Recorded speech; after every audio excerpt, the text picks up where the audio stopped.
As we reach the end of the book of Judges, I want to talk about one of the overall themes of that book.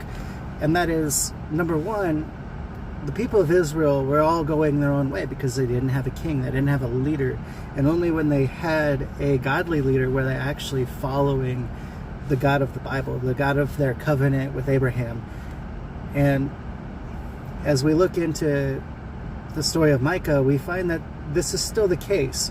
They didn't have a judge. Samuel wasn't there, and Eli, who was the high priest at the time, was letting everybody go their own way, which is rather unfortunate, because for the lack of strong leadership and without knowledge, the people of God die. We die and perish because of our foolishness. People who are without God will never get to know God if the people of God are not stepping up and sharing how Jesus Christ has affected their lives. And now we're in such a time where people are all going their own way. We don't have a king. We don't have any strong leadership in the church that drives people to Christ. We don't have a Billy Graham figure. And in all honesty, because of the 70s and 80s and all the scandals that happened with mega churches, I think a lot of pastors are afraid of what will happen if we go in that direction.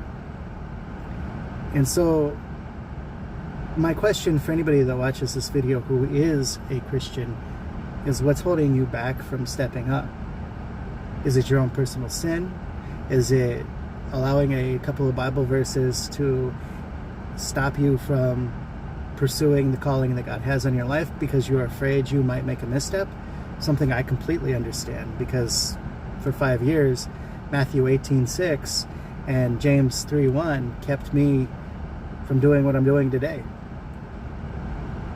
And regardless of how many people do watch these videos, this is a joy and a blessing in my life. And I want to encourage you to enter that. And if you're somebody who's not a Christian, who's made it this far, my question for you is what's keeping you from accepting Jesus Christ as your Lord and Savior in your life? Because the evidence points to a resurrected Jesus. The evidence points to a reliable Jesus. The evidence points to somebody who loves you so much he died on the cross for you. Feel free to ask any questions. If I don't know the answer, I don't know. But the ones that I do know, I'll be more than happy to answer. Thank you guys. Have a good day.